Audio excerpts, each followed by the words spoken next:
আসসালামু আলাইকুম। সবাইকে অনেক অনেক শুভেচ্ছা জানিয়ে শুরু করছি আমাদের আজকের ক্লাস।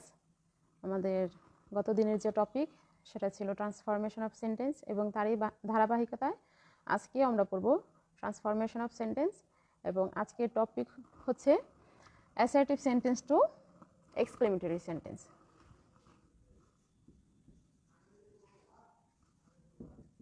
Assertive to exclamatory.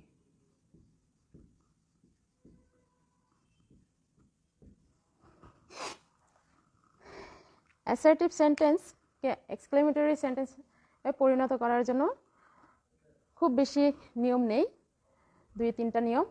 এবং আমরা জানি যে এক্সক্লেমেটরি অ্যাসার্টিভ সেন্টেন্স হচ্ছে সাধারণ বিবৃতি, আর এক্সক্লেমেটরি সেন্টেন্স হচ্ছে যে কোনো ইচ্ছা প্রকাশ করার জন্য বা দুঃখ, কষ্ট, শোক প্রকাশ করার জন্য যে সেন্টেন্স ব্যবহার করা হয় বা যে সেন্টেন্সের মাধ্যমে আমরা প্রকাশ করে থাকি সেটাই হচ্ছে এক্সক্লেমেটরি সেন্টেন্স। এবং আমরা জানি যে এক্সক্লেমেটরি সেন্টেন্স কখনো কখনো হোয়াট বা হাউ দিয়ে শুরু হয়, আবার কখনো অ্যালাস বা হুররা এগুলো দিয়ে শুরু হয়। এবং এক্সক্লেমেটরি সেন্টেন্সের বিশেষত হচ্ছে এর শেষে একটি আশ্চর্যবোধক চিহ্ন বা এক্সক্লেম সাইন, যেটা এই চিহ্নটি অবশ্যই থাকবে। এবং এটা যদি আমরা ব্যবহার না করি তাহলে সেই সেন্টেন্সটি অবশ্যই ভুল হবে, কারণ হোয়াট বা হাউ দিয়ে কিন্তু প্রশ্নবোধক সেন্টেন্সও বা ইন্টারোগেটিভ সেন্টেন্সও তৈরি করা হয়। কিন্তু ইন্টারোগেটিভ সেন্টেন্স এবং এক্সক্লেমেটরি সেন্টেন্সের পার্থক্যই হচ্ছে ইন্টারোগেটিভ সেন্টেন্সের শেষে প্রশ্নবোধক চিহ্ন ব্যবহার করতে হবে, আর এক্সক্লেমেটরি সেন্টেন্সের পিছনে এই আশ্চর্যবোধক চিহ্ন বা এক্সক্লেম সাইন সেটা ব্যবহার করতে হবে। এখন আমরা দেখি কখন আমরা সেন্টেন্সে হোয়াট বা হাউ দিয়ে সেন্টেন্সটা তৈরি করব। আমি প্রথমে দুটি সেন্টেন্স লিখি।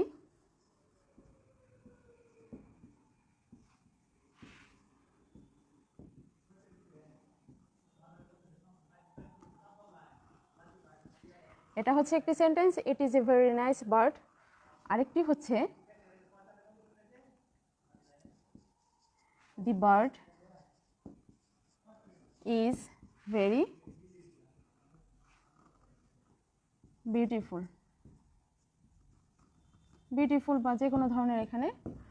এখন দুইটার বিশেষত্ব হচ্ছে যে এখানে একটি অ্যাডজেক্টিভ, এখানে একটি অ্যাডজেক্টিভ, এখানে একটি অ্যাডভার্ব, এখানে একটি অ্যাডভার্ব। এখন এই ধরনের অ্যাসার্টিভ সেন্টেন্সকে যখন আমরা এক্সক্লেমেটরি সেন্টেন্সে পরিণত করব, সেই ক্ষেত্রে আমাদেরকে কি করতে হবে? এই ওয়ার্ডগুলোকে উঠিয়ে দেওয়ার জন্য আমরা হোয়াট অথবা হাউ ব্যবহার করব। হোয়াট বা হাউ।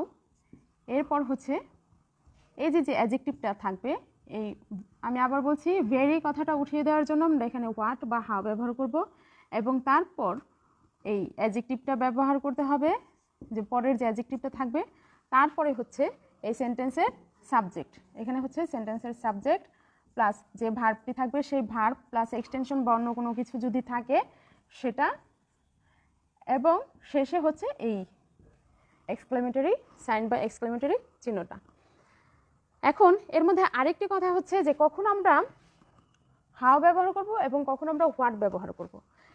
এই যে এখন কথা হচ্ছে যে এই যে ফ্রেজটা অ্যাডভার্ব ফ্রেজ বা অ্যাডভার্বিয়াল ফ্রেজ বা অ্যাডজেক্টিভ যুক্ত যে ফ্রেজটা, এই ফ্রেজটা যদি আর্টিকেল দিয়ে শুরু হয়, আর্টিকেল বলতে এ অথবা এন দিয়ে যদি শুরু হয়, তাহলে সেই ক্ষেত্রে আমরা হোয়াট ব্যবহার করব। তাহলে আমরা দেখি এখানে আছে কি এ মানে কি আর্টিকেল, তাহলে হোয়াট এই আর্টিকেল যুক্ত যে অংশটুকু সেই অংশটা ভেরি কথাটা উঠে যাবে হোয়াট ব্যবহার করার কারণে। হোয়াট এ নাইস বার্ড, তারপরে হচ্ছে এই সাবজেক্ট, তারপর ভার্ব এবং শেষে চিহ্নটা। একইভাবে এখানে যেহেতু কোনো এই ভেরির পূর্বে বা এই অ্যাডজেক্টিভ যুক্ত অংশের পূর্বে কোনো আর্টিকেল নেই বা এ অথবা এন নেই, তাই আমরা এখানে হাউ ব্যবহার করব। How plus adjective, how beautiful, how beautiful, তারপর হচ্ছে দি বার্ড হচ্ছে এখানে সাবজেক্ট, ইজ হচ্ছে ভার্ব। এই হচ্ছে স্ট্রাকচার। আমরা যদি লিখি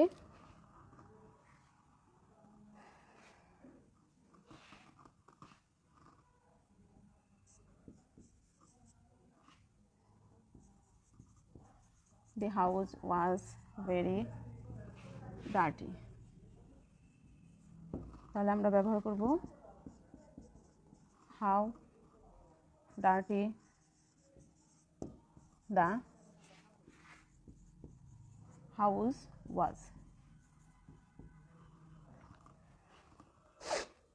তোমরা যদি বুঝতে না পারো তাহলে অবশ্যই বলবে, যাতে আমি আবার রিপিট করতে পারি জিনিসটা।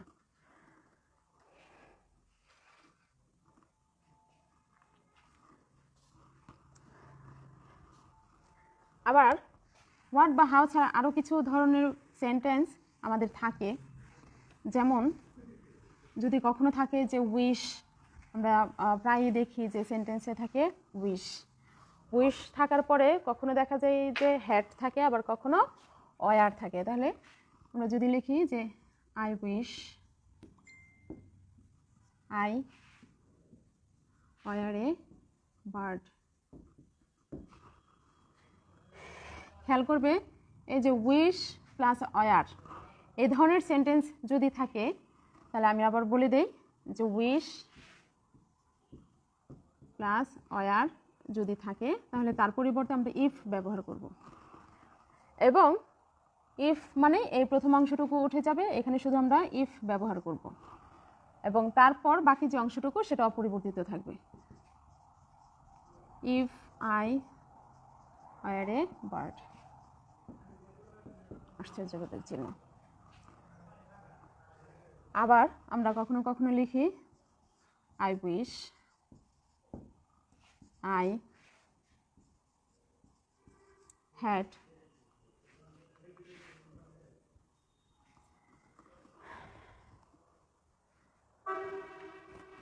I wish I had been a king, আমি যদি রাজা হতে পারতাম। তাহলে এ ধরনের আই উইশ যদি থাকে তাহলে এই আই উইশটি উঠে যাবে এবং শুধুমাত্র এর পরিবর্তে হ্যাড ব্যবহার করতে হবে। তাহলে এর জন্য আমাদের ব্যবহার করতে হবে হলো শুধুমাত্র হ্যাড, এবং হ্যাডের পরে এই যে এখানের যে হ্যাডটি আছে সেটা শুধুমাত্র সামনে চলে আসবে এবং পরের যে অংশটুকু সেটুকু অপরিবর্তিত থাকবে। Had I been a king.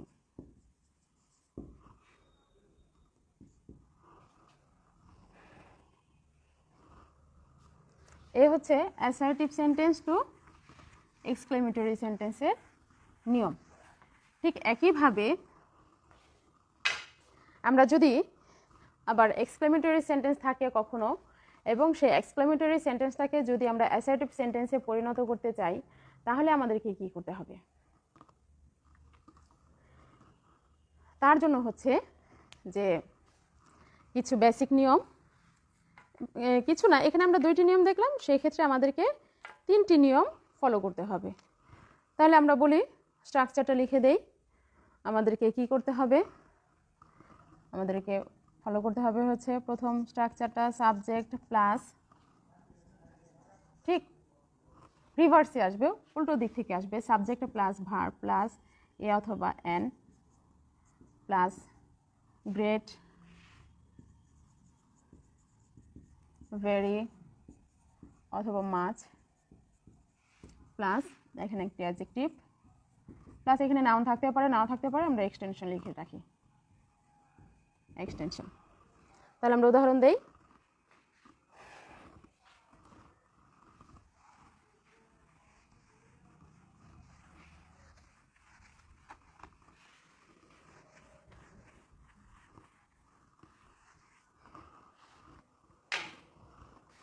উদাহরণ হচ্ছে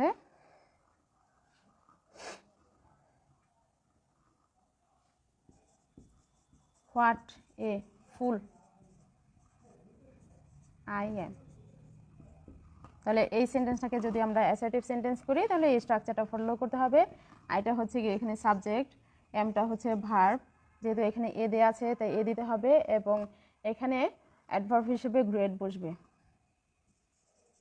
আই এম এ গ্রেট, তারপর কি এই যে fool adjective, I am a great full.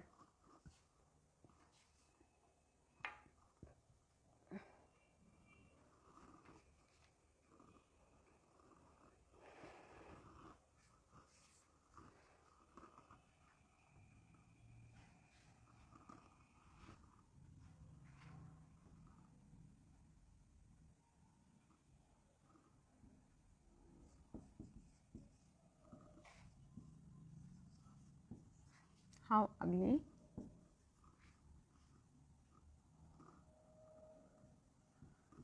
the man is।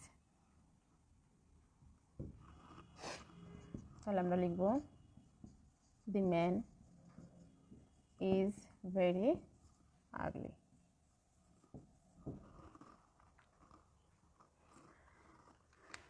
আবার ঠিক একইভাবে যদি সেন্টেন্সে থাকে if I were a king, ওই আমরা যেভাবে করেছিলাম বা একসাথে এটাকে আমরা একসাথে লিখে দেই, সেটা হচ্ছে যে if had অথবা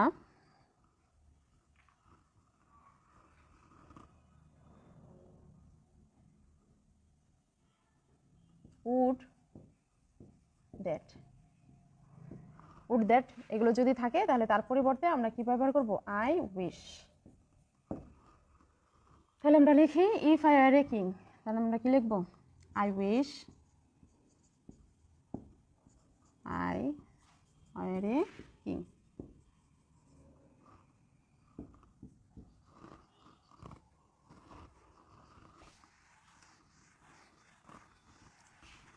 তারপরে হচ্ছে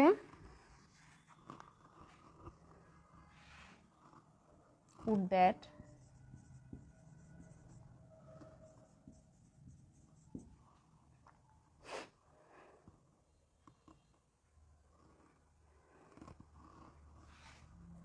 would that I could be a child again,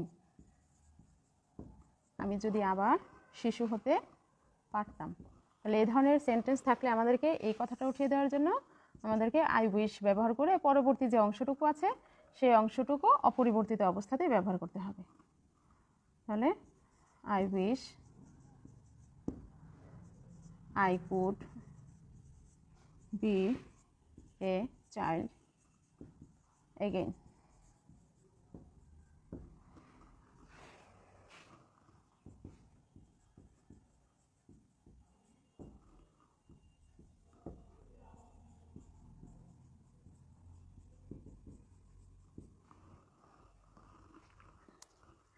এই হচ্ছে আমাদের মোটামুটি অ্যাসার্টিভ সেন্টেন্স টু এক্সক্লেমেটরি এবং এক্সক্লেমেটরি টু অ্যাসার্টিভ সেন্টেন্স। তাহলে আমরা দেখলাম যে প্রথম থেকে যে অ্যাসার্টিভ সেন্টেন্সের মধ্যে আবার দুই ধরনের, একটা হচ্ছে অ্যাফার্মেটিভ আর একটা হচ্ছে নেগেটিভ। তাহলে আমরা প্রথম দিন পড়লাম হলো অ্যাফার্মেটিভ টু নেগেটিভ, এবং তারপর হলো যে অ্যাসার্টিভ টু ইন্টারোগেটিভ। এরপর আজকে দেখলাম অ্যাসার্টিভ টু এক্সক্লেমেটরি এবং এক্সক্লেমেটরি টু অ্যাসার্টিভ সেন্টেন্স। এছাড়াও আমরা জানি এটা গেলেও সেন্টেন্স, অর্থের দিক থেকে সেন্টেন্স হচ্ছে গিয়ে অর্থগত দিক থেকে সেন্টেন্স 5 প্রকার, এই সেন্টেন্সগুলো ট্রান্সফরমেশন। আর এরপর হচ্ছে গিয়ে গঠনগত দিক থেকে সেন্টেন্স হচ্ছে 3 প্রকার, সিম্পল, কম্পাউন্ড, কমপ্লেক্স। এখন এই আমরা যদি ট্রান্সফরমেশন অফ সেন্টেন্স পড়তে যাই তাহলে আমাদেরকে এই অংশগুলোও পড়তে হবে। সেই অংশের মধ্যে আবার কি বললাম যে সিম্পল, কম্পাউন্ড, কমপ্লেক্স, এবং এই সিম্পল, কম্পাউন্ড, কমপ্লেক্স সেন্টেন্সটাকে বিশাল একটি চ্যাপ্টার এবং অনেকগুলো নিয়ম, এবং সেইখান থেকে আমরা চেষ্টা করব যে একই সাথে একটা সেন্টেন্সকে আমরা একই সাথে যেন 3টা ফর্মেই করতে পারি। মানে সিম্পল সেন্টেন্সটাকেও কিভাবে কমপ্লেক্স করা যাবে, আবার সেই নিয়মটা ফলো করে আবার সেই কমপ্লেক্স সেন্টেন্সটাকে কিভাবে কম্পাউন্ড সেন্টেন্স করা যাবে। একই সাথে একটা সেন্টেন্সকে আমরা একই সাথে 3টা ফর্মে দেখব, তাহলে হয়তো বা আমার মনে হয় যে বুঝতে আমাদের একটু সহজ হবে। সুবিধা হবে। তাহলে আমরা আজকে শুরু করি সিম্পল, কম্পাউন্ড, কমপ্লেক্স ট্রান্সফরমেশন। এটুকু মুছে ফেললাম। সিম্পল, কম্পাউন্ড এবং কমপ্লেক্স। সিম্পল, কম্পাউন্ড, কমপ্লেক্সের মধ্যে আমরা কিভাবে চিনবো যে এই সেন্টেন্সটা সিম্পল সেন্টেন্স, এই সেন্টেন্সটা হচ্ছে কমপ্লেক্স, এটা হচ্ছে কম্পাউন্ড? এটা চেনার বেসিক নিয়ম হচ্ছে সিম্পল সেন্টেন্স মানে খুবই সাধারণ, যে সেন্টেন্সের একটি সাবজেক্ট এবং একটি মূল ভার্ব থাকবে, সেই সেন্টেন্সটাই হচ্ছে গিয়ে সিম্পল সেন্টেন্স। কম্পাউন্ড সেন্টেন্সে হলো একাধিক সাবজেক্ট থাকতেও পারে, আবার কখনো কখনো একটি সাবজেক্টও থাকে কিন্তু ভার্ব থাকবে হলো দুটি বা দুটি ক্লজ থাকবে, এবং সেই ক্ষেত্রে কনজাংশন হিসেবে and, or, but, that, so that এগুলো ব্যবহৃত হয়। আর কমপ্লেক্স সেন্টেন্স হচ্ছে গিয়ে, কমপ্লেক্স সেন্টেন্সে দুইটি ক্লজ থাকবে, একটি হচ্ছে প্রিন্সিপাল ক্লজ আর একটি হচ্ছে সাবঅর্ডিনেট ক্লজ, এবং এই দুইটা সেন্টেন্সের মাঝে একটি কমা থাকবে সবসময়। এবং সেই ক্ষেত্রে আমাদের এই সিম্পল সেন্টেন্সটা কখনো কখনো দেখা যায় যে এই কম্পাউন্ড এবং কমপ্লেক্স সেন্টেন্স মানে যেখানে দুইটা সাবজেক্ট থাকে, দুইটা ভার্ব থাকে, সেই ভার্বগুলোকে কখনো কখনো আমাদের বাই, সেটাকে বলা হয় কি বাই উইদাউট, মানে কি জিরান্ড করে, প্রেজেন্ট পার্টিসিপল করে, বা ইনস্পাইট অফ, ডিসপাইট অফ এগুলো ব্যবহার করে একটা ভার্বকে আমাদের ইনঅ্যাক্টিভ করে দিতে হবে, মানে কি সেন্টেন্সটাকে সিম্পল সেন্টেন্স করার জন্য সেই সেন্টেন্সে যে মূল যে ক্লজটা সেটাকে রেখে, আর সাবঅর্ডিনেট যে ক্লজটাকে সেটাকে ভার্বটাকে ইনঅ্যাক্টিভ করে ফেলতে হবে। এবং সেই ক্ষেত্রে আমাদের কিছু বেসিক নিয়ম ফলো করতে হবে। এবং আমরা দেখি যে সিম্পল সেন্টেন্সে একটি একটি করে যে সেন্টেন্সে যদি আমরা কখনো দেখি সিম্পল সেন্টেন্সে ইনস্পাইট অফ, সিম্পল সেন্টেন্সে যদি থাকে, আমরা উপরে লিখে নেই সিম্পল, কম্পাউন্ড,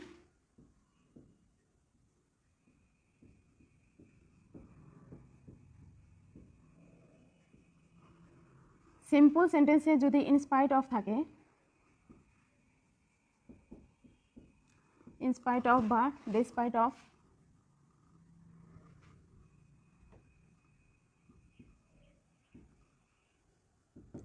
ডিসপাইট, তাহলে সেই ক্ষেত্রে সেন্টেন্সে যে সাবজেক্ট থাকে অন্য সেই সাবজেক্টের পসেসিভ নাউন হবে।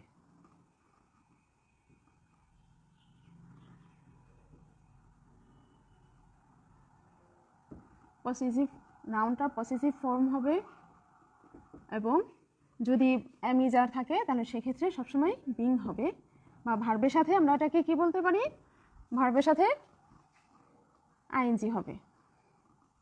যদি অ্যামিজার না থেকে মূল ভার্ব থাকে তাহলে সেই মূল ভার্বের সাথে আইএনজি প্লাস এক্সটেনশন বা অন্য কোনো অংশ যদি থাকে, তারপরে কমা, তারপরে হচ্ছে গিয়ে সেন্টেন্সের যে মেন যে ক্লজ বা মেন যে বাক্য সেটা হবে। সেই এই ধরনের সেন্টেন্সটাকে যদি আমরা কম্পাউন্ড করতে চাই, কম্পাউন্ড করার জন্য অবশ্যই আমাদের কনজাংশন হিসেবে এখানে এই পাশে একটি ক্লজ থাকবে, ক্লজ 1 থাকবে একটি ক্লজ, তারপরে হচ্ছে এখানে কনজাংশন হিসেবে বাট বসবে, এই পাশে হচ্ছে আরেকটি ক্লজ। এই ধরনের সেন্টেন্সটাকে যদি আমরা কমপ্লেক্স করতে যাই তাহলে সেই ক্ষেত্রে আমাদের দো বা অল দো ব্যবহার করতে হবে।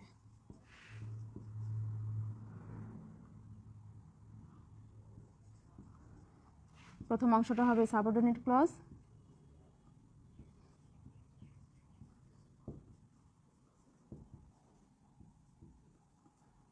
কমা, তারপর এটা হচ্ছে principal clause.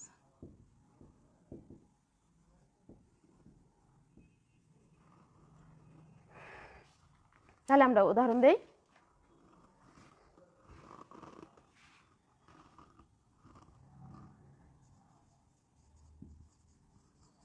In spite of his being poor, comma,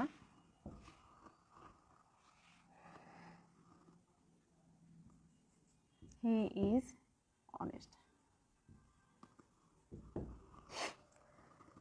একটা কথা বলে রাখি, সেটা হচ্ছে যে আমরা যখন ট্রান্সফরমেশন অফ সেন্টেন্স পড়ব সেই ক্ষেত্রে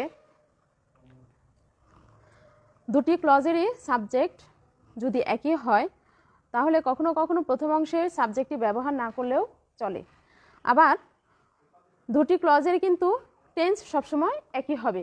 কখন একটা ক্লজের প্রেজেন্ট টেন্সে গোলাম আরেকটি ক্লজ কখনোই পাস্ট টেন্সে হবে না, সবসময় দুটি ক্লজ একই টেন্সে হবে।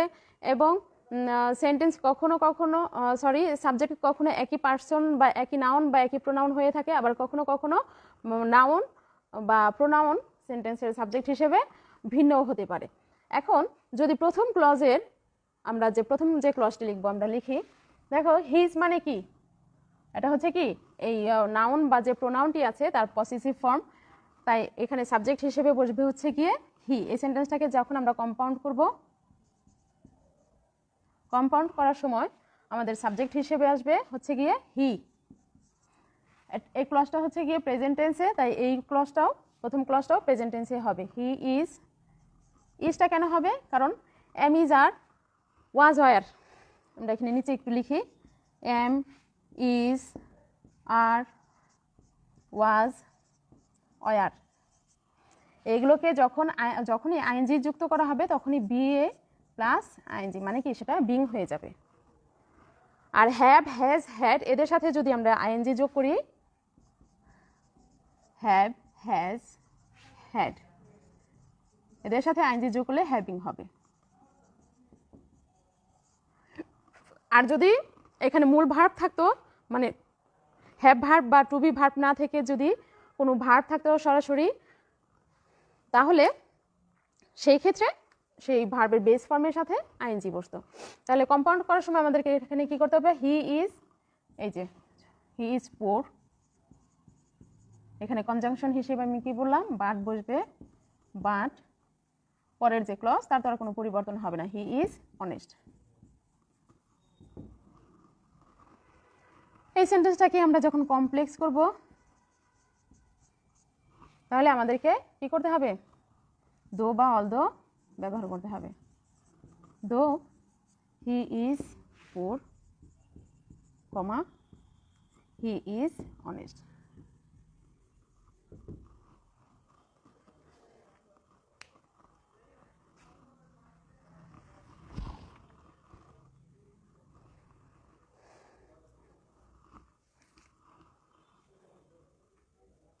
আবার ঠিক একইভাবে যদি কখনো আমরা দেখি যে সেন্টেন্সটা কমপ্লেক্স করে দেয়া আছে, তাহলে সেই সেন্টেন্সটাকে যদি আমাদেরকে সিম্পল করতে হয়, অবশ্যই ব্র্যাকেটে নির্দেশনা দেওয়া থাকবে আমাদেরকে কি করতে হবে, সেই অনুযায়ী আমাদেরকে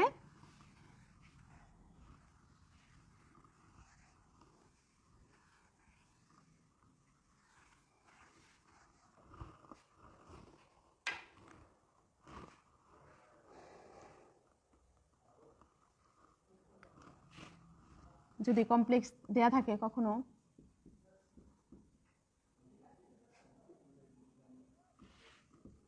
though he walked fast, comma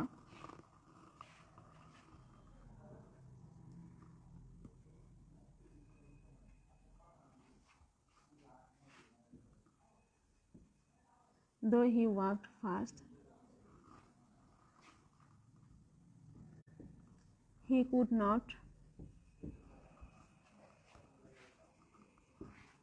get the train.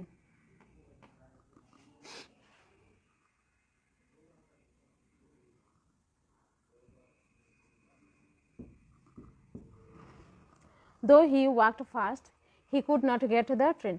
যেহেতু এখানে দো বা অলদো দেয়া আছে, এটা হচ্ছে কমপ্লেক্স সেন্টেন্স, এটাকে যদি আমাদেরকে কম্পাউন্ড করতে হয় তাহলে এখানে কনজাংশন হিসেবে আমাদের বাট ব্যবহার করতে হবে।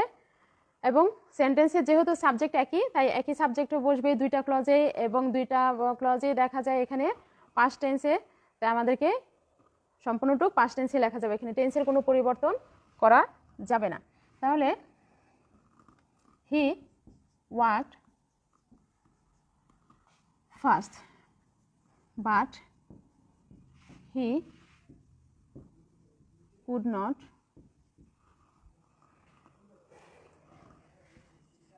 get the train.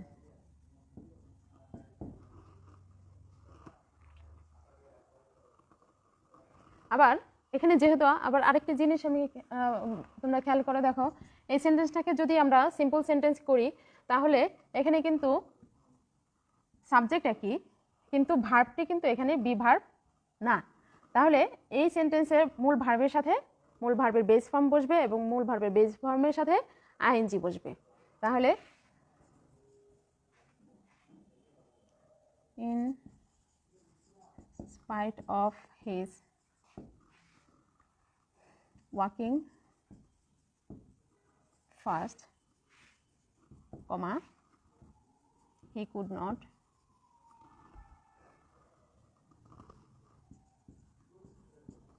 get the train. যে কোনো একটা যদি আসে তাহলে আমাদের ব্র্যাকেটে এভাবে লেখা থাকবে এবং সেই সেন্টেন্সটাকে দেখেই আমাদেরকে পরবর্তী যে ফর্মটা কোন ফর্মে হবে সেটা দেখে বুঝে নিতে হবে।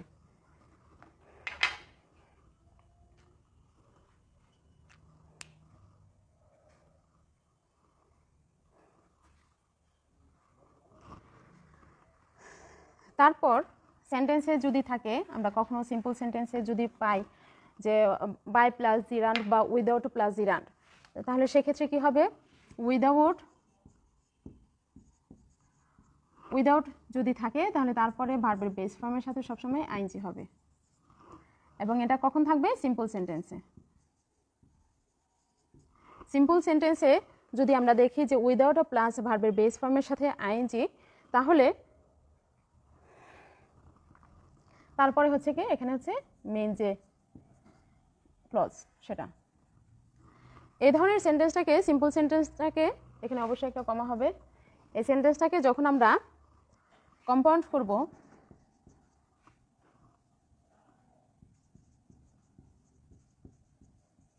কম্পাউন্ড করার সময় আমাদেরকে কি ব্যবহার করতে হবে, এখানে হচ্ছে কনজাংশন হিসেবে অর বসবে, আর কমপ্লেক্স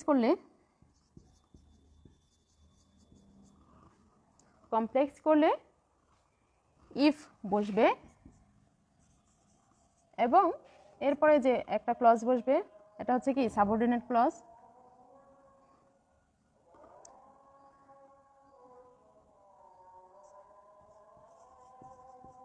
ক্লজ 1, এবং এটা সবসময় কি হবে, নেগেটিভ হবে।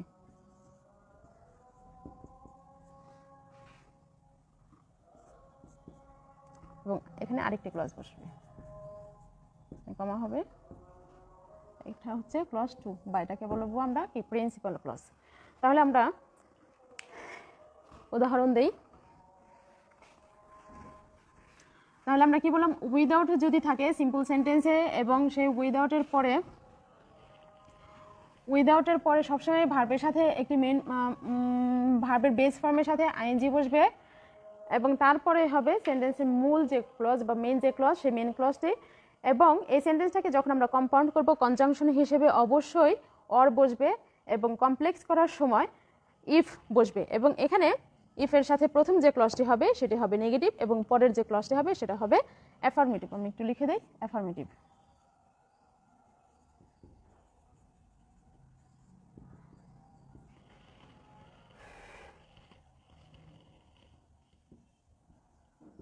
without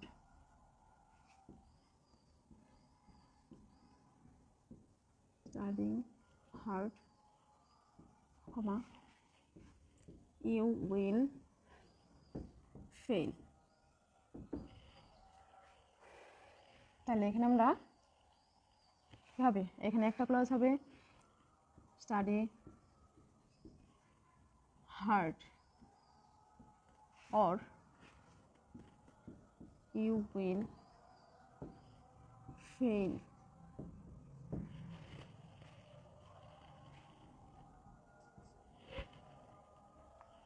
তারপরে ক্লজটা হবে কি, ইফ ইউ, এখানে যেহেতু ইউ সাবজেক্ট হিসেবে তাই এখানেও কি হবে, ইউই হবে। আর এই ইউটা দিলাম না কারণ এটা উজ্জ্ব থাকবে, এখানে দিলেও বোঝা যাবে এখানে সাবজেক্ট হিসেবে ইউ আছে, না দিলেও বোঝা যাবে যে এখানে সাবজেক্ট হিসেবে ইউ আছে। তাহলে if you study hard, oh sorry,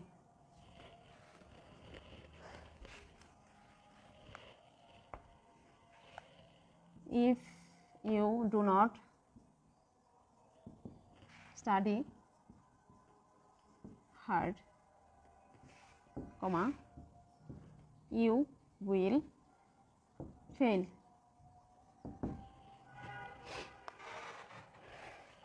আমরা লাস্ট যে উদাহরণটা দিব আজকের পড়ার, সেটা হচ্ছে গিয়ে যে সেন্টেন্সটা আমরা জানি, এবং সেই উদাহরণটা হচ্ছে যে ডু অর ডাই।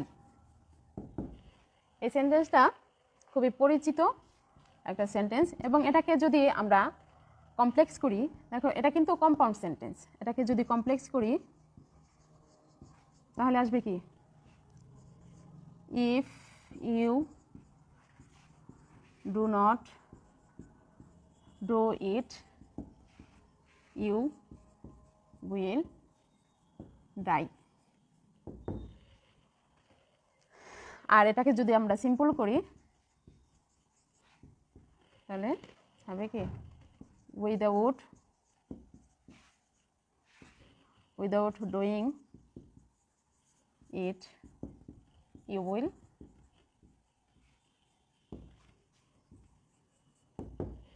die. এটা কিন্তু আবার কম্পাউন্ড। এইভাবে আমরা একই সাথে সিম্পল, কম্পাউন্ড, কমপ্লেক্স এগুলো করে ফেলব। এবং আমি একটু বলি যে আমাদের সিম্পল, কম্পাউন্ড, কমপ্লেক্সটা হয়ে গেলেই মোটামুটি আমাদের গ্রামার প্রায় শেষের দিকে চলে আসবে, এবং তার মধ্যে আমাদের বড় যে গ্রামারটা থাকবে সিম্পল, কম্পাউন্ড, কমপ্লেক্সের পরে, সেটা হচ্ছে গিয়ে হলো নেরেশন। নেরেশনটা আমাদের মিনিমাম 2টা ক্লাস লাগবে, তারপর আমরা চেষ্টা করব। এবং ট্রান্সফরমেশন অফ সেন্টেন্স আগামী ক্লাসেও শেষ হবে কি না আমি শিওর না, তবে চেষ্টা করব যাতে তাড়াতাড়ি করে ফেলানো যায়।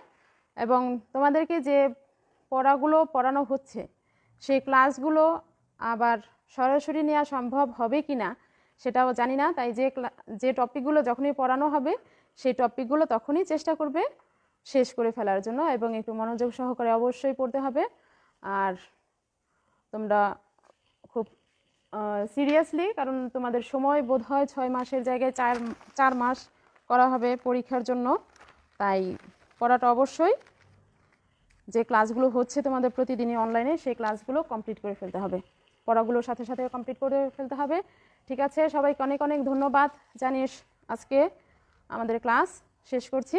আল্লাহ হাফেজ।